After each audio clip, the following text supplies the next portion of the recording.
अस्सलामुअलैकुम नाज़रीन इकराम, आप सबको खुशामदीद। मेरी आज की वीडियो मोहम्मद फातिल और सुल्तान ड्रामा सीरीज के बारे में है।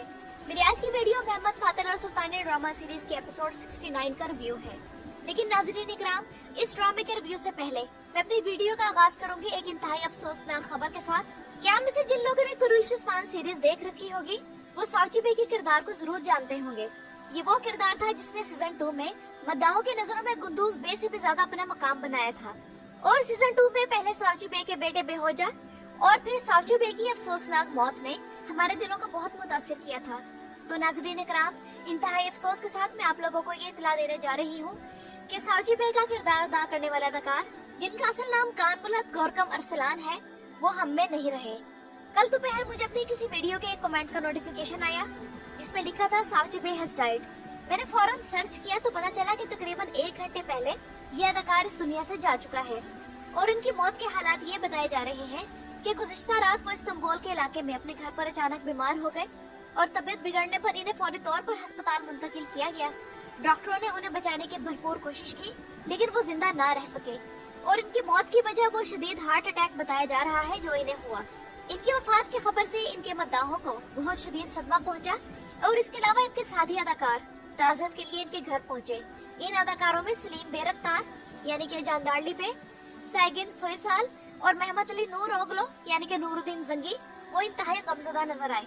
और नाज़रीन इकराम, अपनी अचानक मौत से पहले गौरकम अरसलान ने सोशल मीडिया पर अपनी थिएटर परफॉर्मेंस की एक वीडियो शेयर करते हुए ये कैप्शन शामिल किया कि एक दिन सामीन में से एक भी शख्स अपना नाम लेने की हिम्मत नहीं करेगा। और फिर जब चंद घंटों बाद उसके मौत की इत्तला मिली तो उसके फैंस ने उसकी उसी पोस्ट के नीचे इस तरह के कमेंट्स करने शुरू किए कि इसकी कहानी अभी तक कहीं नहीं है, वो चला गया, खुदा इस पर रहम करे। क्या जिंदगी इतनी अचानक और जालिमाना हो सकती है? और नाज़रीन इकराम, दुख की बात यह है कि गौरकम अरसलान ने अपनी इसी पोस्ट में अपनी मौत से चंद घंटे पहले अपने एक फैन को रिप्लाई भी किया था जिसने इसे इस्तांबुल में इनवाइट किया था। गौरकम अरसलान ने उसे लिखा कि हम आ रहे हैं, अभी ज्यादा देर नहीं लगेगी। लेकिन उन्हें मालूम नहीं था कि वो थोड़ी ही देर में इस दुनिया से जाने वाले हैं। और अपनी मौत से सिर्फ 20 घंटे पहले उन्होंने अपनी अहलिया, जिसका नाम हिजरान आकिन है, उसे भी एक पोस्ट पर मेरी प्यारी के अल्फाज लिखे। तो नाज़रीन इकराम, यही दुनिया की बेसबाती है कि हमें बिल्कुल ही मालूम नहीं हो पाता कि हमारी जिंदगी की कितनी घड़ियां रह गई हैं और कितनी सांसें रह गई हैं। अल्लाह ताला गौरकम अरसलान की मग़फ़िरत फरमाए, आमीन। और नाज़रीन इकराम, अब बढ़ते हैं मोहम्मद फातिल और सुल्तान ड्रामा सीरीज के रिव्यू की तरफ। और इस एपिसोड के बारे में मैं यही कहूंगी कि ये एक फिलिंग एपिसोड थी, यानी कि टाइम पूरा करने के लिए मुख्तलिफ वाक़यात को जोड़कर हमारे सामने पेश कर दिया गया। इस वाली एपिसोड में कई सीन्स ऐसे थे जो अगर ना होते तब भी उससे ड्रामे के पेस पर कोई फर्क ना पड़ता। मिसाल के तौर पर हुसैन आगा और कुरचू दुआन आगा के दरमियान लड़ाई का सीन, जिसमें तकरीबन 10 मिनट से ज्यादा खर्च कर दिए गए। और बात करूंगी मैं पहले बायजीद के किरदार की, जिसने बहुत ज्यादा मैच्योरिटी का मुजाहरा किया और वो अपने किरदार में बिल्कुल परफेक्ट लग रहा है। उसने बगैर डरे जिस तरह विलाद को पसपा होने पर मजबूर किया वो काबिल दाद है। और ये तो हम भी जानते थे कि सुल्तान ने बायजीद की सिक्योरिटी के लिए कोई ना कोई बैकअप प्लान रखा होगा, लेकिन हम ये बिल्कुल अंदाजा नहीं लगा सके थे कि वो बैकअप प्लान विलाद की माँ होगी। साद पाशा के बारे में वाज़ेह हो गया कि उन्होंने अपनी नीयत और अपने जज्बात रियासत के मफाद पर कुर्बान कर दिए। और आप लोगों ने इस वाली एपिसोड में औलाद फातिहीन और रूम एलिया का जिक्र भी सुन लिया होगा। आप में से जिन लोगों ने कराची ऑगलरी की तारीख पर मेरी ये वीडियो देख रखी है वो बासानी कुरैश उस्मान, कुरैश ओरहान और मोहम्मद फातिल और सुल्तान ड्रामा सीरीज के आपस का कांटेक्ट जान सकते हैं। और मेरा इतनी डिटेल के साथ इस किस्म की तारीखी वीडियोस बनाने का मकसद यही होता है कि एक तो आप लोग तारीखी ड्रामे को उसकी पूरी स्पिरिट के साथ एंजॉय करें, और नंबर 2 ये कि आप लोगों को फौरन मालूम हो जाए कि ड्रामा कहाँ तारीख के ट्रैक से हट रहा है। इस एपिसोड की सबसे अच्छी बात जो मुझे ये लगी वो गजा में खून बहाने वालों के लिए जो पैगाम दिया गया है वो है, और व्यूअर्स की तरफ से इसे बहुत ज्यादा सराहा जा रहा है। आप लोग खुद देखिए कि यहूदियों की फितरत का पर्दा चाक करना और उसके पीछे लगने वाला नशीद खैबर खैबर या यहूद जैश मोहम्मद सौफ यऊद कितना दिल को छू रहा था।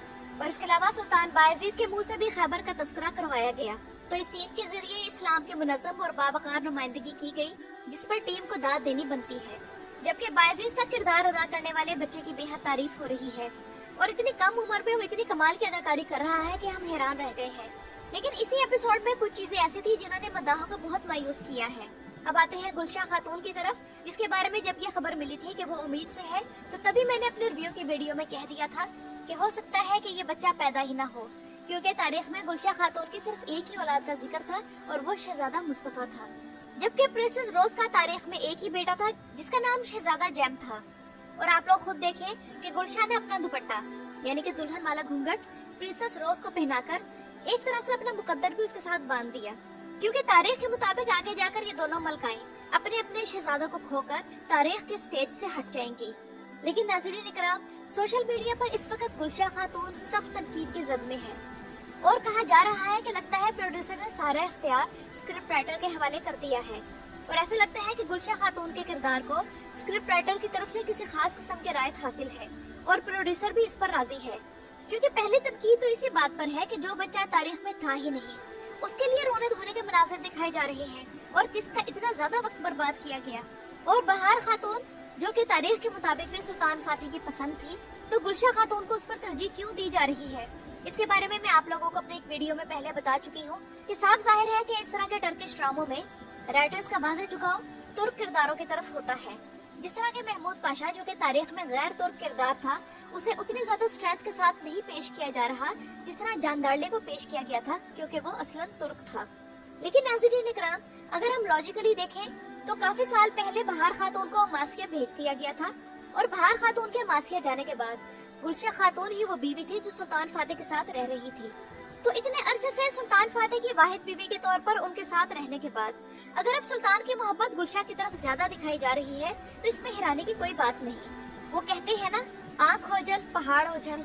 लेकिन सुल्तान फातिह के किरदार के साथ ये नाइंसाफी नहीं होनी चाहिए थी कि उनकी तीनों बीवियां उन्हें खुदा हाफिज कहने के लिए खड़ी हैं, एक के साथ उनका रवैया ज्यादा मोहब्बत भरा है। तो सुल्तान जो कि पूरी दुनिया के साथ इंसाफ करता है, वो अपनी बीवियों के मामले में ये बेइंसाफी कैसे कर सकता है। और सुल्तान का वो सीन तो इंतहाई अजीब था जिसमें वो बहार खातून को गुलशा खातून के बारे में हदायत दे रहे होते हैं। लोग तो तंज में इस तरह की पोस्टिंग कर रही हैं कि गुलबहार कभी भी गुलशा को चूसने देना मत भूलना, उसे झूला देकर सुलाना और लोरी भी साथ जरूर गुनगुनाना और उसको खाने में उसकी पसंद की चीजें खिलाना, क्योंकि अभी वो बड़ी हो रही है। यानी कि सुल्तान की बीवी के मामले में इस कदर जानिबदारी दिखाई जा रही है कि लोग अब इस तरह की मज़ाहिया और तंज़िया पोस्ट्स के जरिए अपना गुस्सा निकाल रहे हैं और व्यूअर्स को खुलकर महसूस हो रहा है कि स्क्रिप्ट राइटर को गुलशा खातून के किरदार से गैर मामूली उनसियत है और यही चीज सबको बुरी लग रही है। और नाज़रीन इकराम, इस एपिसोड में स्टेफन की इस किस्म की मौत की कोई लॉजिक समझ नहीं आई, क्योंकि तारीख के मुताबिक स्टेफन तोमासोविच बोस्निया के आखिरी खुद मुख्तार बादशाह थे जिसने 1461 से 1463 तक बोस्निया पर हुकूमत की। वो ऐसे वक्त में इस तख्त पर बैठा जब बोस्निया की बादशाहत पहले ही कमजोर हो चुकी थी और सल्तनत उस्मानिया की बढ़ती हुई ताकत उसके लिए मुसलसल खतरा बनी हुई थी। अगरचे स्टीफन को उस्मानियों के खिलाफ मज़ाहमत के मामले में अपने उमरा और रईसों की मुकम्मल हमायत हासिल थी, लेकिन आम अवाम उसके साथ बिल्कुल भी खड़ी नहीं थी। दूसरी तरफ उस्मानी खतरा दिन ब दिन बढ़ता जा रहा था, जिसकी वजह से स्टेफन ने ईसाई दुनिया से मदद हासिल करने की भरपूर कोशिश की और वो पोप पेस दोम के साथ राब्ते में रहा, जिसने बोस्निया को ईसाइयत के लिए महफूज रखने की कोशिश में उसका साथ दिया। और हंगरी के बादशाह को भी वक्ती तौर पर राजी कर लिया गया, लेकिन जिन दूसरे यूरोपीय हुक्मरानों से मदद मांगी गई तो सब ने अमली ताउन से इनकार कर दिया। स्टेफन को यकीन था कि हंगरी के बादशाह मैथियास उसकी मदद के लिए जरूर आएगा और इसी एतमाद में उसने उस्मानी सुल्तान मोहम्मद फातिह को दिया जाने वाला सालाना खराज रोक दिया और यही फैसला उस्मानियों के हमले का सबब बना। मई 1463 में सुल्तान मोहम्मद फातिह ने बोस्निया पर चढ़ाई कर दी और बोस्निया उस्मानी अफवाज के सामने ज्यादा देर तक ना ठहर सका, जिसके बाद स्टेफन को गिरफ्तार कर लिया गया और बाद में उसे कत्ल कर दिया गया और उसकी सजाए मौत के साथ ही बोस्निया की आजाद बादशाहत का खात्मा हो गया और ये इलाका सल्तनत उस्मानिया का हिस्सा बन गया। और ये स्टेफन तोमासोविच तारीख में बोस्निया के आखिरी बादशाह के तौर पर आज भी याद किया जाता है। तो नाज़रीन इकराम, इस बादशाह की मौत किसी जंग में नहीं बल्कि ज़ैनोस पाशा के हाथों दिखाई गई, जो कि एक इलॉजिकल सी बात है।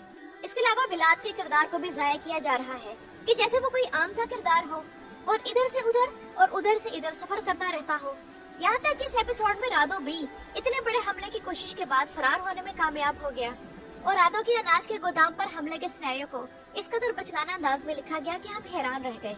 तो बस ऑडियंस यही चाहती है कि स्क्रिप्ट राइटर्स अपने ड्रामे का म्यार बरकरार रखें, तारीख का एहतराम करें और किरदारों के साथ इंसाफ करें, क्योंकि ड्रामा तो वैसे तो मुस्तहकम रेटिंग के साथ चल रहा है, लेकिन कहानी बहुत ज्यादा इमेजिनरी और फर्जी होती जा रही है।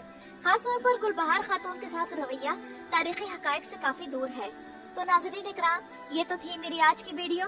अपनी राय का इजहार कमेंट्स में जरूर कीजिएगा। मेरी वीडियो देखने का शुक्रिया।